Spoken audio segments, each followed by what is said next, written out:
Racikan berita. Assalamualaikum warahmatullahi wabarakatuh. Waalaikumsalam warahmatullahi wabarakatuh, Mas Arif. Jadi gimana Pak? Hari ini tadi sidangnya perjalanannya seperti apa dan apakah Jokowi hadir pada sidang hari ini? Ya, Bismillahirrahmanirrahim. Jadi kita sudah bisa menebak rakyat atau diwakili oleh prinsipal yang akan menggugat berkaitan dengan Jokowi walaupun tidak presiden tapi masih merasa jadi presiden. Iya. Itu masih punya pasti akan kekuasaan. panjang. Kita bisa mengingat gugatan teman-teman TPUA yang mewakili rakyat untuk mengusut tentang ijazah palsu dia. Oke. Begitu 2022. Sejak 2022 ya. Iya. Hampir beberapa minggu sekali rakyat, masyarakat disibukkan dengan itu, tapi ya dianggap sepele-sepele saja. Dengan seenaknya mereka mengatakan mewakili Jokowi Ya. berkaitan dengan ijazah palsu. Padahal dia sebenarnya yang digugat itu Pak Jokowi tentang berkaitan dengan ijazah palsu. Tapi kalau dia menjadi presiden, maka dia mengutus para pengacara dan para staf-stafnya yang memang akhirnya sempat memasuki materi persidangannya. Betul. Tetapi sekali lagi arogansi merasa bahwa utusan atau yang diwakilkan itu mempunyai ijazah asli tapi tidak pernah bisa menghadirkan ijazah yang dimaksud. Betul. Nah, akhirnya kan tidak terbukti, tetapi juga dibikin ngambang. Nah, sekarang kita kembali kepada persoalan gugatan dari para prinsipal yang untuk menggugat menggugat Jokowi secara pribadi. Ya. Jadi kita menggugat Prabowo Jokowi secara pribadi tentang kebohongan, kesalahan-kesalahan dia semasa menjabat presiden. Ya. Nah, kita membayangkan jangankan akan segera memasuki proses persidangan, tetapi ini sudah memakan waktu hampir sebulan dan walaupun masuk pada sidang ketiga, tapi tidak ada yang namanya sidang. Sekali lagi bahwa para hakim itu mungkin begitu secara formalnya saya tidak tahu memeriksa legal standing yang sampai sekarang belum selesai dan bahkan mempermasalahkan bahwa undangan atau panggilan untuk bersidang Jokowi itu dikatakan Jokowi itu sudah berpindah alamat. Oke. Ya. Sekarang tidak di Jakarta tapi di Solo. Padahal sudah disampaikan oleh para pengacara itu. Dulu memang sudah tahu khawatir ada pengelakan seperti itu, maka di alamat itu ditujukan kepada Jokowi itu untuk 3 alamat, baik di Bogor, baik di Jakarta ataupun di Solo. Oke. Nah, kalau tidak salah hakim itu pada minggu yang lalu menawarkan untuk mencabut karena Jokowi itu dia tidak sudah di situ dan kalau mau mengajukan lagi mungkin bisa melalui Solo. Kalau saya tidak salah seperti itu.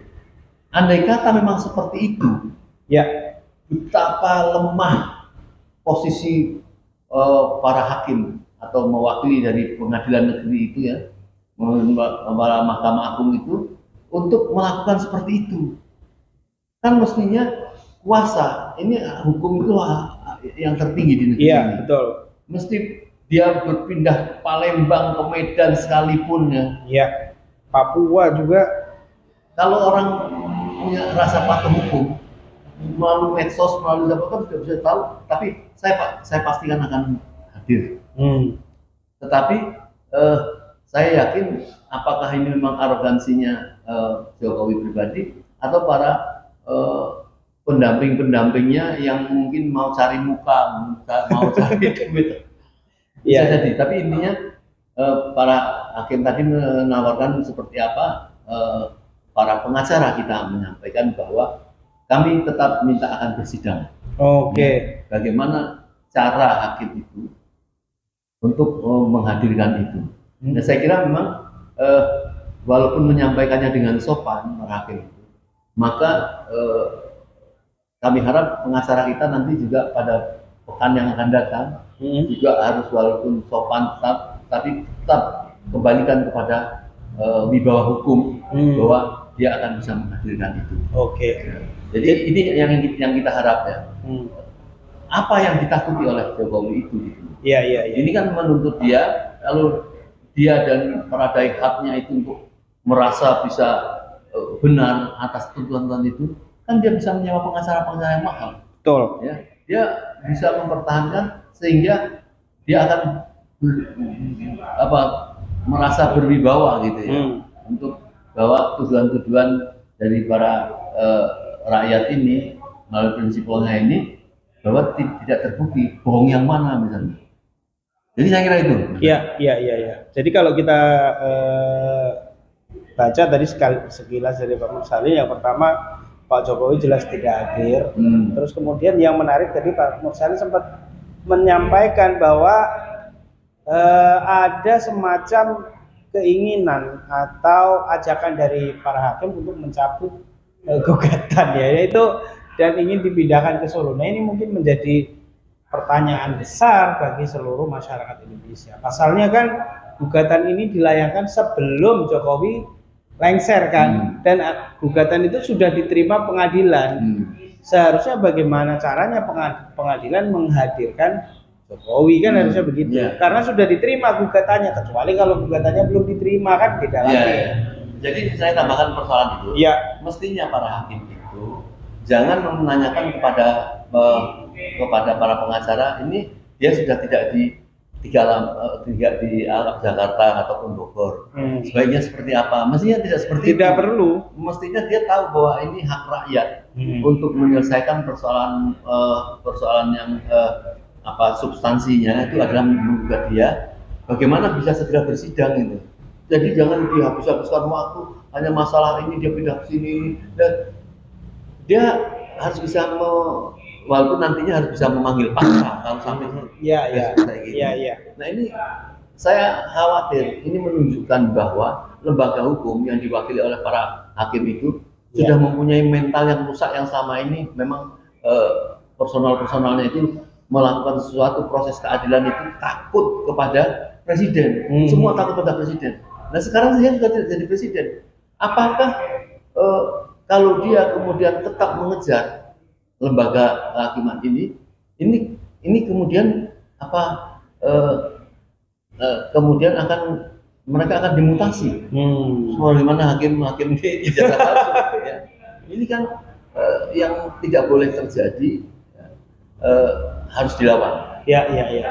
Dan itu tentu saja mencederai wibawa hukum. Jelas. Dan kalau hukum sudah bisa dikendalikan oleh penguasa, ya itu berarti demokrasi sudah tidak ada lagi pada hakikatnya. Ya, seperti PT UN kemarin oleh PDI yang sudah mau dikeluarkan keputusannya sebelum pelantikan, dikatakan bahwa hakimnya sakit. Jadi ini kesempatan bagi presiden baru kita ini ya, dia harus membenahi ini ya, tidak boleh melindungi, apalagi melindungi artinya presiden yang lama, apalagi kemudian mencegah rakyat untuk mencari proses keadilan. Oke. Nah, Pak, kalau dulu pernah sempat ketika ijazah palsu dulu disidangkan itu kan tetap ada perwakilan presiden ya, meskipun perwakilan itu tidak mendapatkan tanda tangan basah pada waktu itu, dan akhirnya dicecar minta tanda tangan basah dari presiden sebagai kuasa hukumnya. Nah, kalau sidang hari ini ada perwakilan nggak dari Pak Jokowi, misalnya advokat atau kuasa hukum dari Pak Jokowi? Ya, jadi pada saat sidang pertama memang pernah datang perwakilan yang mewakili Jokowi, tapi dari sekretariat dan oleh hakim. Iyalah, karena dia sudah bukan presiden. Yang dan dituntut ini adalah pribadi. Nah, secara yang kedua ini itu mereka atau Jokowi belum menunjukkan apa itu siapa yang Kuasa akan hukumnya. kuasa hukum dia. Dia merasa selama ini toh semua sudah saya banjiri proyek dan lain sebagainya. Sudah merasa ada yang mewakilinya. Nah sekarang ini tidak ada. Apakah ini yang harus nanti dia harus mengeluarkan kocek dalam-dalam untuk membela dia, yang padahal tuntutan pada dia tidak akan selesai karena memang kesalahannya juga banyak gitu. Ya, kalau dulu kita ingat ada Pak Oto Hasibuan ya, yang menjadi pembelanya Pak Jokowi pada waktu itu pada saat sidang ijazah palsu yang digugat oleh Egy Sujana dan kawan-kawan ya, ada Pak Rizal Fadilah juga. Nah, berikutnya mungkin kita perlu dapat info juga Pak terkait dengan apa yang terjadi akhir-akhir inilah setelah gugatan itu dilayangkan di pengadilan. Kalau kita saksikan kan seolah-olah ini Pak, Pak Jokowi sudah lepas dari semua tanggung jawab setelah selesai dari presiden ya. Setelah dia lengser dari presiden seolah-olah semua tanggung jawabnya sudah selesai semua. Dan tanggung jawab itu di hari ini ditanggung oleh Pak Prabowo. Nah, Bapak melihatnya seperti apa? Dia mungkin sekarang ini sedang baguslah kalau sedang menghormati ini loh. Sekarang ini banyak gugatan bukan atas nama negara, jadi atas nama dia pribadi, kesalahan-kesalahan pribadi. Nah maka rakyat kan juga tetap jeli walaupun nanti ada satu gugatan lain yang berkenaan dengan kesalahan kebijakan yang mengakibatkan kerugian negara, tapi ada juga kesalahan ini disebabkan dia pribadi yang mengakibatkan juga kerugian negara. Betul. Nah, sekarang ini kan rakyat sedang menggugat yang berkaitan dengan kesalahan pribadi. Itu dia harus mempertanggungjawabkan atau meluruskan atau menolak gugatan itu kalau gugatan kita ini salah gitu loh.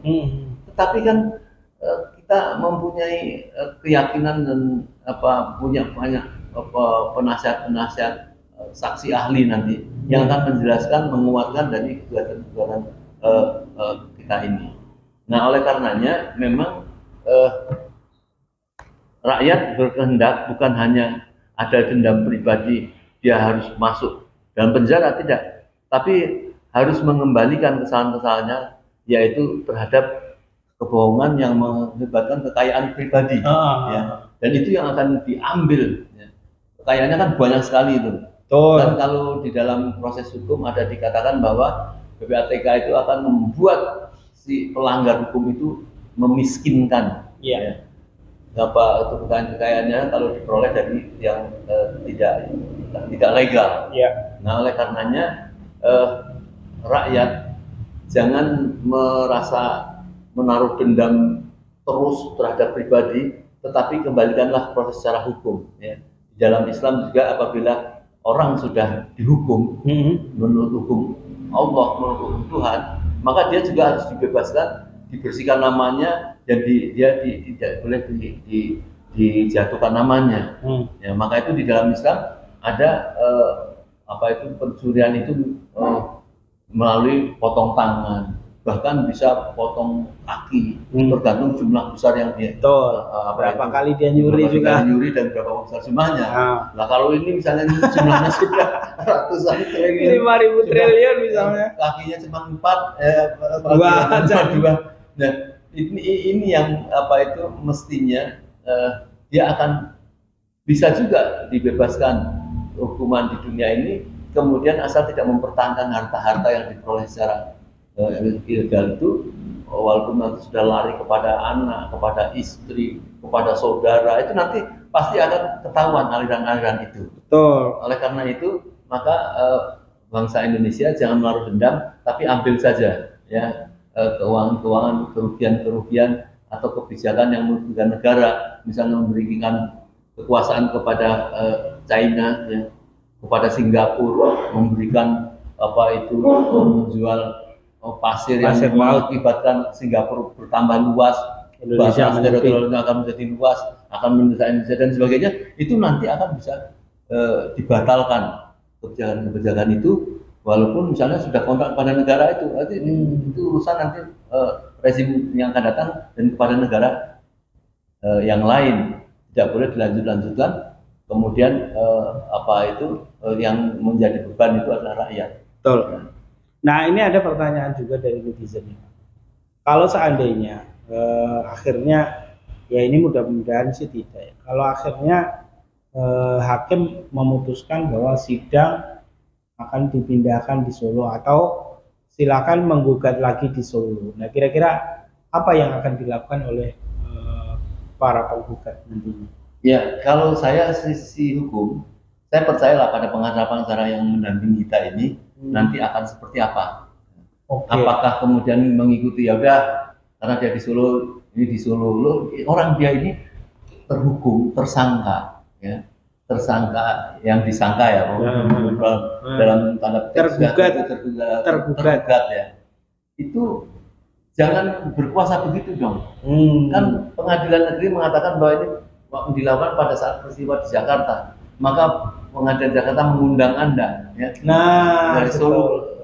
Jadi jangan sok itu sini kayak menerima tamu dibukakan di ruang tamunya, tidak. Secara awam kita menangkap seperti itu. Betul.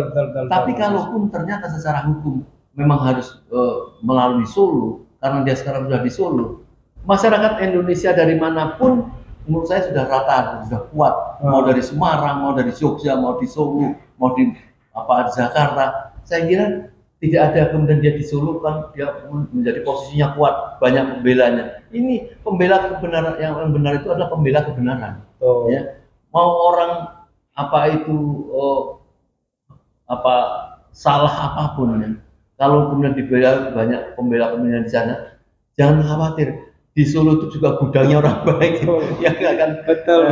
Jadi kita tidak ada masalah. Yang penting bagaimana hakim segera memproses substansi apa yang digugat pada Habib Rizik dan kawan-kawannya. Ya, saya pikir ini penting untuk disimak seluruh masyarakat Indonesia ya, karena ini juga bukan kepentingan dari para penggugat, saya yakin. Tapi ini adalah kepentingan seluruh rakyat Indonesia, karena yang digugat adalah kebohongan Pak Jokowi. Spesifiknya lagi adalah soal utang piutangnya Pak Jokowi terhadap luar negeri yang nilainya cukup fantastis, ya dihitung-hitung sekitar 5.200 triliun lebih. Nah itu diminta untuk dikembalikan kepada rakyat melalui gugatan para tokoh, 7 tokoh yang kemudian hari ini bersidang di Pengadilan Negeri Jakarta Pusat. Nah, terus kemudian kita lihat juga hari ini Pak, kayaknya Pengadilan Negeri Jakarta Pusat ini juga molor juga nih, molornya parah banget nih.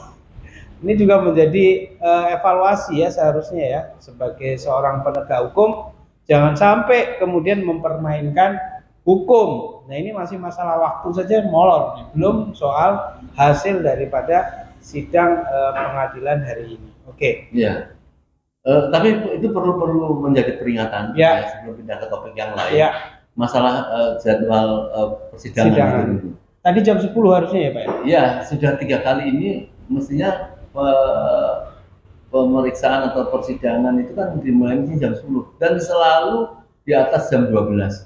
Nah, bagaimana andai kata para pengacara menggunakan kebiasaan ini, para pengunjung atau para penggugat, toh jam 10 nanti paling jam 12, kemudian datang jam 12, hakimnya kemudian tepat jam 10, pasti akan disalahkan si para penggugat itu. Betul, biasanya begitu Pak. Banyak, ya, prinsipal ini kan juga punya pekerjaan, punya kesibukan yang lain, hanya untuk kepentingan rakyat, untuk kepentingan kita semua. Betul. Berkorban waktu, pikiran, biaya, ya, dan sebagainya.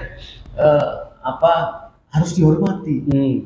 Ya, ini mestinya kalau orang hakim itu tahu yang terhormat itu ada orang-orang yang tidak punya masalah dan mengorbankan waktunya untuk kepentingan negara. Betul. Ini malah seolah yang terhormat itu ada orang-orang yang mencuri harta negara, mengerongrong negara, berbuat bohong, itu seolah terhormat sekali. Inilah rusaknya akibat dari kepemimpinan yang sudah berlangsung lama. Ini yang harus berat sekali. PR Bapak Presiden yang kemudian kemarin sudah menggembleng para calon-calon menteri dan sebagainya. Kita nggak tahu apa yang digemblengkan. Semoga kedisiplinan itulah yang akan digemblengkan, termasuk korupsi, walaupun tidak menyinggung pada seseorang di dalam kabinetnya yang terindikasi korupsi. Ya. Apakah kemudian bisa menghasilkan para menteri-menteri itu yang kemudian waduh, sekarang seperti saya menyerahkan, kalau tidak tidak menyambut dengan kesadaran seperti itu, berarti ini kan akan makin lebih buruk lagi nanti. Betul. Ya, sudahlah tahu dulu bagaimana cara mencuri, ya, kemudian sekarang ternyata tidak ketahuan, jadikan menteri lagi. Itulah yang kesombongan yang dikatakan oleh Bahlil, mengatakan bahwa dulu menteri zaman Jokowi itu cerdik-cerdik karena mereka bekas pengusaha kan biasanya pinter-pinter, suka membohongin. Jadi begitu sekarang ada yang membohongin, nah kami sudah tahu. Dia mengakui bahwa menteri-menteri zaman dia itu adalah para pembohong dan para pengusaha. Ini kalau orang jahat itu akan keseliu. Ya Allah, seperti itu. Bahlil. Nah ini saya kira peringatan Bapak Presiden menggembleng para menterinya itu menyadarkan harus sambil ke sana gitu. Iya. Dan ini sebagai tambahan catatan karena Pak Mursalin ini tadi menyinggung Pak Bahlil ya. Pak Bahlil ini sudah berkali-kali blunder Pak ya. Soal bagaimana dia menginstruksikan kadernya di kader Partai Golkar ya, dia menyatakan dengan jelas bahwa melanggar hukum nggak masalah, asalkan tidak ketahuan. Astagfirullahaladzim. Itu kan berarti dia mengakui dan luar biasa itu. Berarti dia secara terang-terangan membolehkan hal itu selama tidak ketahuan. Yang kedua soal ijazah.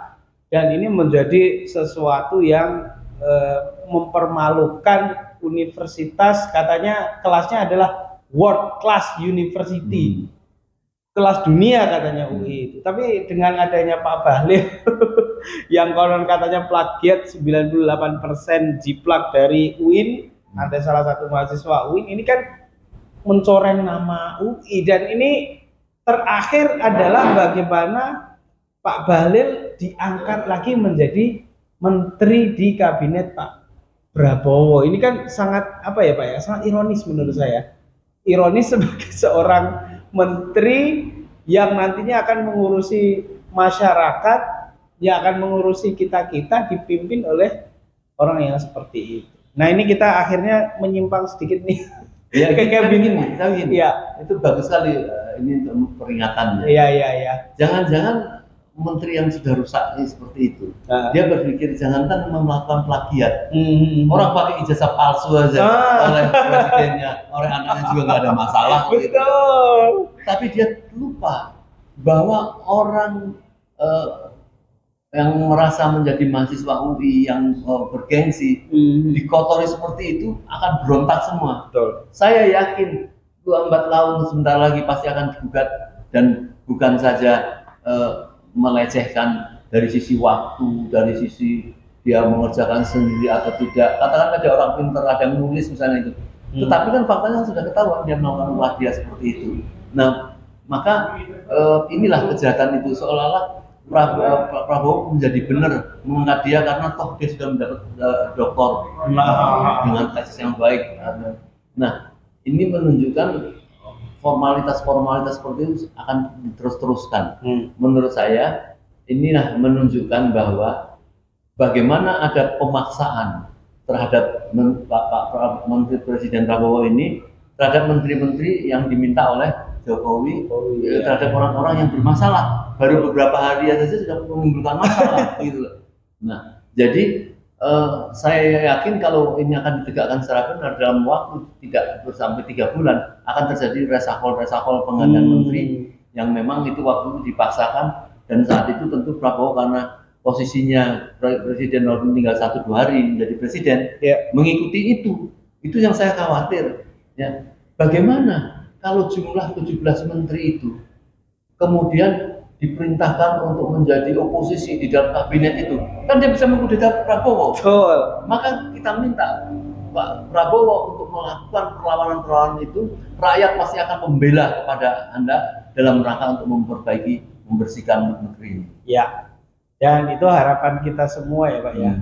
Tapi kenyataannya ini kayaknya apa yang kita lihat hari-hari ini, konon katanya dulu dalam beberapa hari ke depan katanya Pak Prabowo mau kunjungan ke luar negeri dan yang akan menggantikan adalah Gibran Rakabuming Raka menjadi pengganti PLT Pak Prabowo, entah benar atau enggak ya Pak? Ya ini yang lucu dan saya yakin benar ya, karena itu sudah bocor pada saat beliau belum dilantik jadi presiden. Pada saat kunjungan ke Solo yang kita kenal dengan peristiwa paksa 13 Oktober, 13 Oktober dinyatakan bahwa pada tanggal 9 atau 10 atau 11 November Prabowo akan berkunjung ke China. Menurut saya kita harus lakukan pemasukan kepada presiden, tolak jadwal apabila itu dipaksakan oleh China harus berkunjung ke sana, seolah-olah ini negeri Indonesia, Prabowo sudah menjadi presiden akan menjadi laporan kepada bosnya misalnya. Ini harus ditolak karena pasti akan terjadi pemaksaan sebagaimana Jokowi juga diagendakan dalam banyak hal. Mungkin jangan-jangan Jokowi akan memaksa Prabowo untuk melakukan itu yang proyek belum selesai, masalah IKN, masalah PSN, PIK atau masalah food estate dan sebagainya, nanti yang melanjutkan Pak Prabowo, bukan tanggung jawab saya. Bisa jadi seperti itu. Karena mungkin Jokowi tahu juga China itu kan juga keras juga penanganan terhadap korupsi gitu. Betul. Yang konon katanya kalau dilihat video-video itu yang korupsi itu dimasukkan dimakan buaya. Saya nggak ngerti kenyataannya. Nah, kalau selama ini China dibohongin Jokowi bahwa ini sudah aman, Indonesia aman ini, kemudian ternyata dia tidak mampu melanjutkan dan tidak mampu meneruskan itu, dia akan menunjukkan ini Pak Prabowo yang bertanggung jawab untuk kelanjutan. Nah, maka dengan itu menurut saya Pak Prabowo harus didampingi oleh penasihat-penasihat yang hebat untuk membimbing beliau tidak terjebak dalam kesalahan-kesalahan, terutama paling tidak tolak untuk berkunjung ke China pada saat November di masa anyar-anyarnya menjadi presiden, apalagi kemudian yang menggantikan adalah wakil presiden yang sekarang sedang ramai ya. Bagaimana mungkin? Apakah itu seizin Prabowo atau tidak? Begitu pelantikan, dia sudah dikunjungi para petinggi besar negara Korea Selatan dan Cina, yaitu wakil Perdana Menteri Cina, langsung berhubungan dengan Gibran dan langsung berkunjung ke proyek-proyek dan lain sebagainya. Nah, ini yang semua rakyat mengkhawatirkan kalau misalnya Pak Prabowo dalam keadaan terganggu kesehatannya dan sebagainya. Apakah kita kemudian rela menjadikan Gibran ini sebagai wakil presiden menggantikan Prabowo, kemudian melanjutkan seperti itu ya, tanpa ada clear dulu terhadap Gibran. Saya kira ini yang menjadi PR ya. Maka kami berharap persoalan ini bukan persoalan segelintir atau sekelompok orang, tapi persoalan bangsa untuk kalau menjadikan negeri ini bagus, rakyat harus terlibat ini semua. Oke, ngomong-ngomong soal Gibran, Pak. Jadi ini kita sambung-sambung terus sih. Kemarin kita dengar juga dari Refli Harun, kemudian para tokoh-tokoh yang lain, konon katanya dipanggil oleh DPD dan mempresentasikan tentang Fufufafa alias Gibran Rakabuming Raka menurut Roy Suryo. Jadi 99,9%, kurang 1% sedikit aja. Itu adalah Fufufafa. Nah, kita juga ingin dengar tuh, Pak. Maksudnya apa update-nya dan sejauh mana perkembangannya soal setelah kunjungan para tokoh kemarin, Pak? Ya, baik Mas Arif, kita harus beritakan kepada masyarakat bahwa para tokoh ini sangat ulet. Ya. Dia ini keterpanggilan untuk membela negeri ini itu lebih dari para anggota DPR atau DPD yang mereka sekarang sedang menunggu bagian-bagian hartanya, rumahnya, mobilnya Iya, iya. untuk bertugas menjadi sebagai duta masyarakat ya, Iya, menjadi iya. perwakilan masyarakat yang belum tentu kemudian akan melakukan semaksimal mungkin. Iya. Nah, sedangkan para tokoh yang tentu sudah berbulan-bulan bahkan bertahun-tahun berjuang, tentu menghabiskan biaya banyak, pikiran dan lain-lain, ini harus dihormati. Dan apa yang saya maksud? Menunjukkan bahwa bagaimana batil dan harus dibatalkan si Gibran ini sebagai wakil presiden ini, seperti yang kemarin ditunjukkan kompak sekali ya, profesional sekali antara Refli Harun, antara Roy Suryo dan Dr. Tifa untuk membuktikan bahwa secara undang-undang tata negara ataupun secara menunjukkan bahwa Gibran ini mempunyai penyakit kejiwaan, skizofrenia, yang itu bukti dia itu melakukan gangguan jiwa yang tidak mungkin mengembang jadi wakil presiden. Dan bukan itu saja, sejak awal dari dulu dibilang dia ini sudah belum cukup umur, secara undang-undang salah, prosesnya juga salah, tapi rakyat merasa belum mulai karena tidak bisa melawan kebengalan para rezim itu. Betul. Tapi kemudian malaikat membantu rakyat ini menurunkan kufafa ini yang sangat, kalau sampai itu ya. Kemarin kayaknya saya lihat para pimpinan Dewan DPD ini sangat puas sekali paparan dari Mas Roy tentang, tentu kita tidak berani mengomongkan sesuatu yang menjijikkan, omongan-omongan pasarnya yang dilakukan oleh Gibran ini yang sudah mengejek presidennya. Apakah kemudian apabila Pak Prabowo tidak melakukan pengusahaan terhadap ini, apakah hanya karena Pak Prabowo orang baik, ya sudahlah saya dimaafkan? Apakah ini sudah menjadi persoalan hukum yang Pak Prabowo harus membiarkan masyarakat untuk proses ini dengan baik, karena secara hukum tata negara dan secara kejiwaan orang ini sudah tidak pantas, maka itu harus dicegah.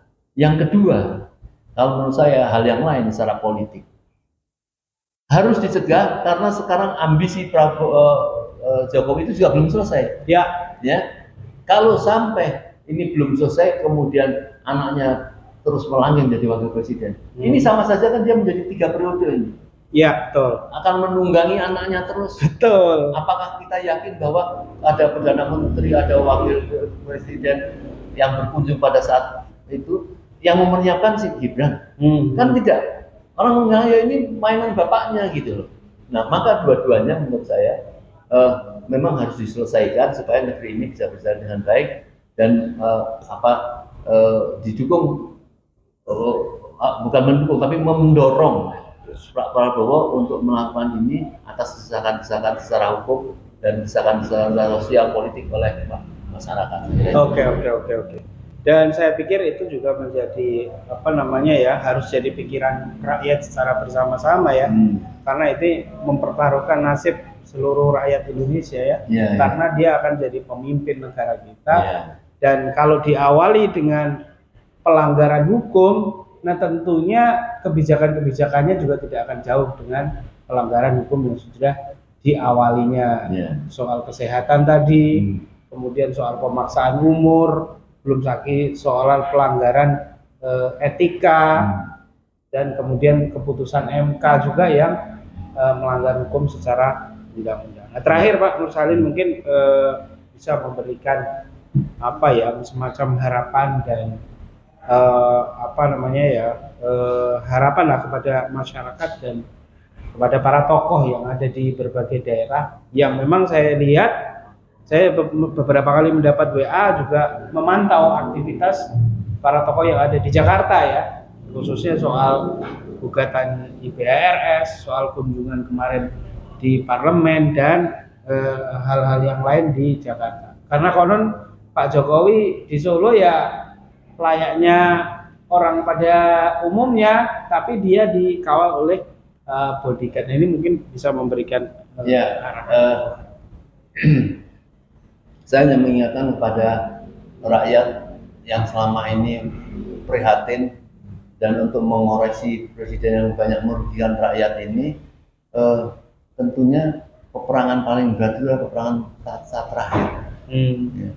Jadi belum selesai walaupun sudah lengser dia, harus tetap disempurnakan kemenangan rakyat untuk bersabar bertahan, yaitu bekerja sama dengan rezim yang baru presiden ini untuk membersihkan itu.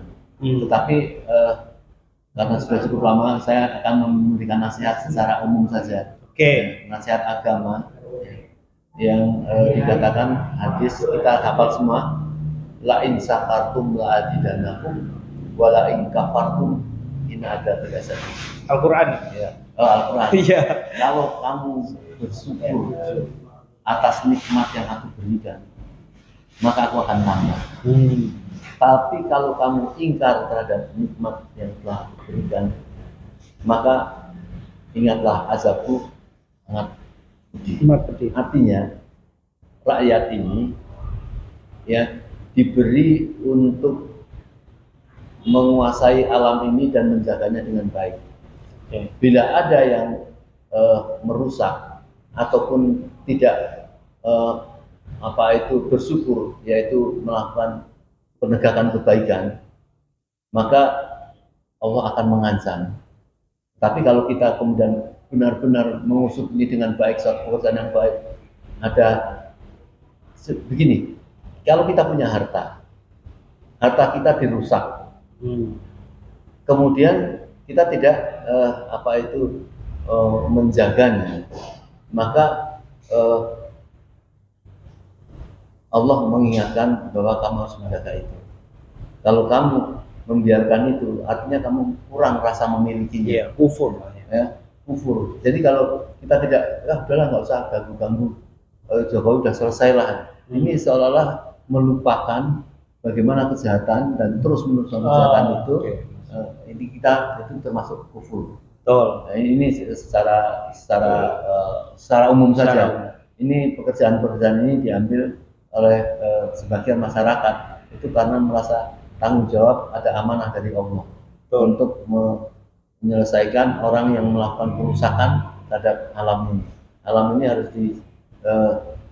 dijaga. Apabila ada yang merusak kemudian dibiarkan, maka Allah akan memberikan suatu azab yang menimpa kepada umat secara luas, bukan kepada orang yang merusak itu saja. Betul. Oke, baik, itu saya pikir menjadi penutup yang sangat bagus untuk kita semua dan harus kita inisiasi bersama. Karena kalau kita biarkan kemungkaran, maka kemungkaran itu akan bukan hanya kepada satu atau dua orang, tapi kepada semua masyarakat Indonesia. Nah, maka harus ada orang-orang yang terus memperjuangkan kebaikan dan amal ma'ruf nahi mungkar. Baik, terima kasih teman-teman yang sudah menonton Politik Islam, Salwa Media, Membantu dan kawan-kawan TV One yang sudah menyiarkan acara ini secara langsung. Mudah-mudahan bermanfaat. Wassalamualaikum warahmatullahi wabarakatuh. Waalaikumsalam warahmatullahi wabarakatuh.